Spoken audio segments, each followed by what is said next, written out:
Flight Simulator 2024 is coming soon later this year, and let me tell you, it's going to be really hard to run on a PC. So if you want to buy a new PC build to play Flight Simulator 2024 with a smooth level of performance, then this is going to be the perfect video for you, especially if you don't have PC components knowledge at a deep level. I'll go through the best value PC for Flight Simulator all the way up to the best performance one to play this game, and I will go over cheaper options as well in case your budget is lower, while explaining to you what you can expect out of every single PC in terms of FPS and monitor resolution. The link to all of these PCs with the latest pricing and availability will be down below in the video description. My name is Valentino. That being said, let's start. With the first system, we have the best value gaming PC for Flight Simulator 2024, and you have to keep in mind that I based these PCs with the ideal specs to play Flight Simulator 2024 from the list of component requirements. And the first one is the best value one because it's not the most expensive one. It is not going to be cheap by any means because Flight Simulator 2024, as I said before, is going to be a very highly demanding game, and it's not even a game, it's more of a simulator. That's why it may require things from your system that other games won't. And the best value PC comes with the RX 7900 XTX graphics card alongside a Ryzen 9 7900X CPU. Now the CPU is the exact same one as the ideal CPU for Flight Simulator 2024, so you are going to be getting the ideal level of performance, or at least that's why Microsoft recommends. And then the RX 7900 XTX graphics card is actually 12% faster than the ideal graphics card for this game in the RX 7900 XT. Then you get 64 gigs of DDR5 memory, which once again is ideal for Flight Simulator, and you get a 360 all-in-one liquid cooler for the CPU. That way you keep all the temps under control and your CPU doesn't overheat or anything crazy like that. Now in terms of performance, we don't know yet how powerful this PC will be, how many FPS you will be getting, and at which resolution, so it's all speculations, but in my opinion with this system you will be able to play this game at 4K with no issues. However, you may need to turn on FSR, which is the upscaler from AMD, considering that it's going to be a very high demanding game, especially if you want to play on ultra settings. However, I do think that if you want to play at 4K medium to high settings, you will not need to turn on FSR, but that's just my opinion. And then with this system, you can play any game that you want really at 4K, even the high demanding ones like Cyberpunk 2077 or The Last of Us Part 1. You can run these games at 90 plus FPS on average with no FSR on, so it's a very complete 4K gaming PC. And if you want to play at 1440p, of course, I think you will be able to run Flight Simulator 2024 with a smoother level of performance if you want to play at 1440p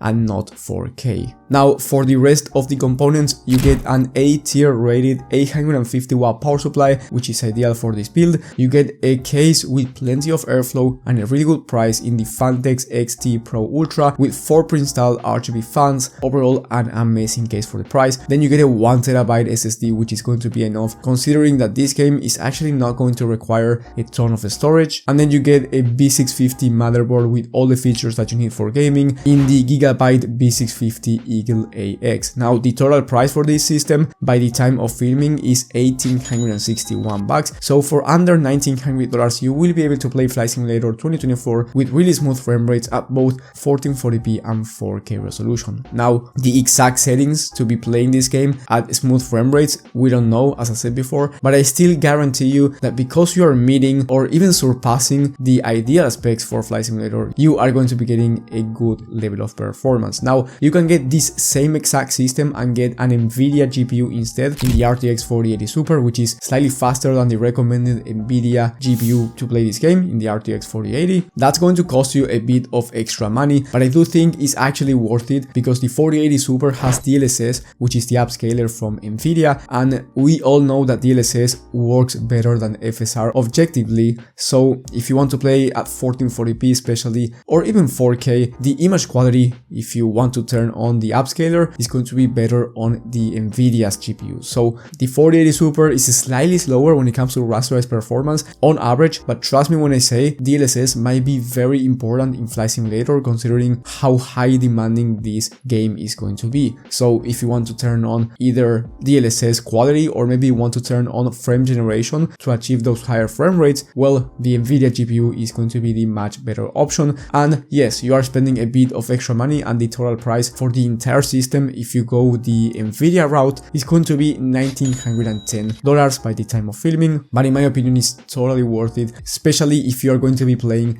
with DLSS on. Now the price might be different when you're watching this, maybe it's a bit lower, so I do recommend you checking the latest pricing and availability from the links in the video description. And then if you want to get the highest level of performance in Flight Simulator 2024, I got you with the best performance PC for this game, and I will be talking about the level of performance and components in just a moment. Before doing that, I want to say that if you are finding valuable information, subscribe to the channel and hit the bell icon, that way you get notified when I upload this type of content and you get to learn more about computers. Now moving on, with the best performance PC, we have a system with the Ryzen 9 7900X 3D processor, which is slightly faster than the 7900X, which is the ideal CPU for Flight Simulator. However, the difference is not going to be really that huge. It's only about 2% at 4K on average, so at this game it might not matter as much, but the most important part here is the graphics card. Here I went with the RTX 4090, which is the most expensive and fastest graphics card in the entire market. Now of course most people cannot afford this graphics card, but if you are lucky enough and you can afford it, you will be getting the fastest performance in Flight Simulator or just any game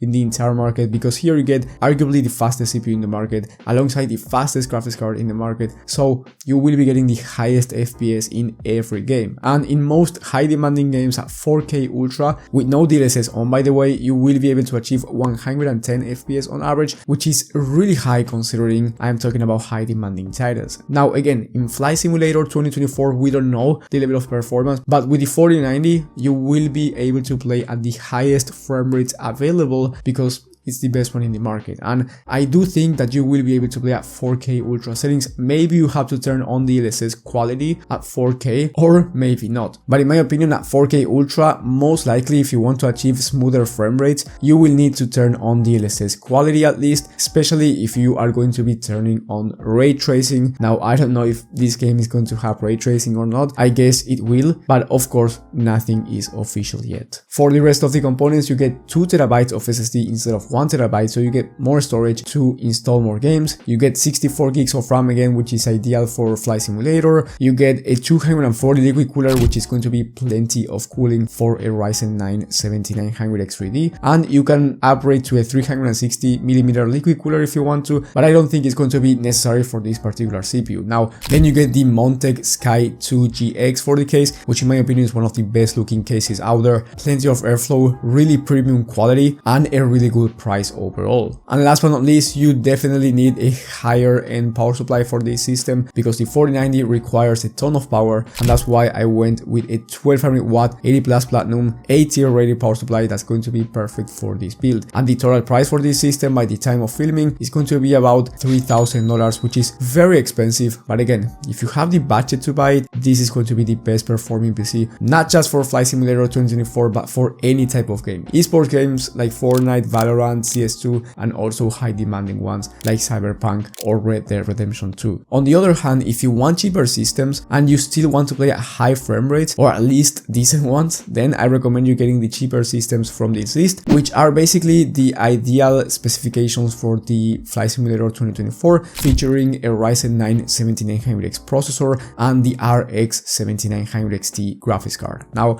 in my opinion, the level of performance that you will get with this cheaper system is going to be ideal for 1440p high to ultra settings with FSR on, or 1080p ultra settings with no upscaling on. Maybe you get better performance. Again, all of this is just speculation, but this is the exact system with the ideal specs for Flight Simulator because you also get 64 gigs of RAM, and everything here fits the requirement for you to have a smooth level of performance. And the price is going to be $1,630 if you go with AMD in the 7900XT, and if you go with Nvidia Nvidia, I recommend you getting the RTX 4070 Ti Super, which is about $100 more expensive, but it has DLSS, and DLSS might be even more important to you, especially if you're going to be playing at 1440p, because at 4K resolution, DLSS or FSR both are going to work amazing in this type of games, and the image quality, even though DLSS is slightly better, it's not going to be as big as at 1440p. At 1440p resolution, if you use DLSS or FSR, you are rendering from 1080p, so trust me when I say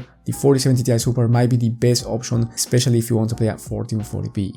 And if you want to play at 4K, I don't think there's going to be such a big difference, but I do think you are going to be playing with either DLSS balanced or DLSS performance if you want to achieve higher frame rates at 4K. The total price, if you want to go with the 4070 Ti Super, is going to be around $1,730, which is not cheap, but it's definitely not as expensive as other systems that I've mentioned for Flight Simulator 2024. Now, if you want a PC for Flight Simulator but you do not want to build it yourself, then I recommend you buying a pre-built PC instead. And I made an entire video talking about the best pre-built PCs for different budgets for Flight Simulator 2024. That video will be in the top right of the screen, and I highly recommend you watching it if you really want a system and you do not want to build it yourself. Thank you guys for watching, thank you for the support, and I will see you on the next one.